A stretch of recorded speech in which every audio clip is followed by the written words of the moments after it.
This class is unique because most seminaries don't teach it. It's actually a class that I took in high school that I then adapted for a seminary level.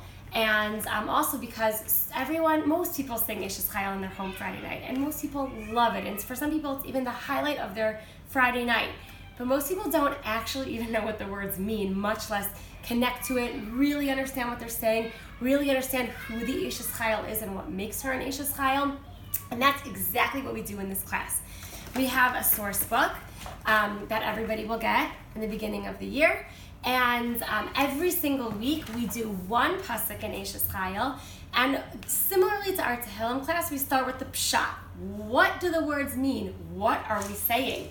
And then we move forward to the deeper explanation.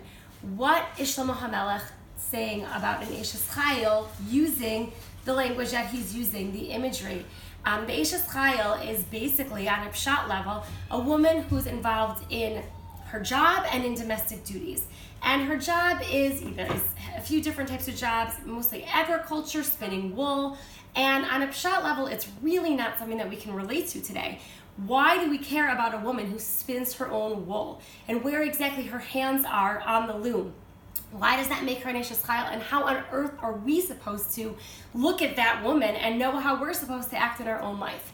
Well, that's exactly what we do in this class. Through classical Mefarshim and modern day sources, we analyze and understand what is it about this woman that makes her an Eshes Chayil.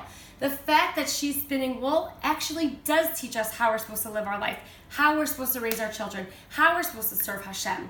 The fact that she plants a vineyard, that teaches us as well, but we have to get into the text, into the Mefarshim, to really understand how that is so. In the class, we also do a lot of singing because there are so many songs that come from Eshes Chayil, and it's a really fun way to get into the class and understand what we're saying and connect to it. And there are just so many. Every single week is a new life lesson of how we can serve Hashem and how we can emulate the Eshes Chayil in Sefer Mishlei.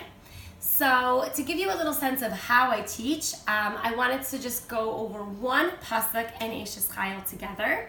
And that is probably one of the most famous psukim, one of the last psukim in Eshes Chayil. Sheker hachen v'hevel hayofi, isha yirat Hashem hi titalal. So let's first understand the pshat. What do these words mean? Sheker, most of us know that means a lie or something false. Ha-chen, the chen. So some of us also know that chen means charm or grace. So let's understand these two words together. Sheker ha-chen. Grace, charm is false, is a lie. Let's continue on. The hevel hayofi. And yofi, beauty, is hevel. So hevel is one of those words that many of us have heard because it is very famously said many times in the second pasuk of Koheles, where Shlomo HaMelech says, Hevel havalim hakol hevel, everything is hevel. Some of us who have learned Koheles knows that hevel means nothingness. Hevel hayofi. Shlomo HaMelech is saying here that beauty is nothingness. Let's get these four words together. Sheker hachen v'hevel hayofi. Grace is falsehood and beauty is nothingness. Okay, interesting. Don't really know where he's going with this, but let's continue on. Isha yiras Hashem hi tishalal. A woman, Isha yirat Hashem, we know yirat Hashem means fear of Hashem, a woman who fears Hashem. Hi titalal. She should titalal. Halal has the word halal in it, praise. She should be praised. Okay, let's go over this pasuk one more time in the translation. Grace is a lie and beauty is nothingness. A woman who fears Hashem should be praised. Wait a minute. What does this mean? Does this mean that in Judaism we only believe that the only thing that's important is Yiras Hashem, and anything related to charm or grace or beauty is nothingness, is a lie? Is that consistent with our belief in Judaism? If I was actually in person, I would be able to hear your perspectives. Yes, no, maybe. But because I'm recording myself, I'm just going to have to answer the question for us. So this seems very surprising because if we really take the time to think about it, perhaps our initial reaction is yes. In Judaism, we believe that Yiras Hashem is the most important thing. And that's true. But is it to the point that anything physical, anything beautiful, anything that is related to grace or charm or beauty is nothingness, and even worse is sheker, is a lie. That's not Judaism, right? In Birkas Kohanim, every single day we say, V'yichuneka, Hashem should give us grace, should give us charm.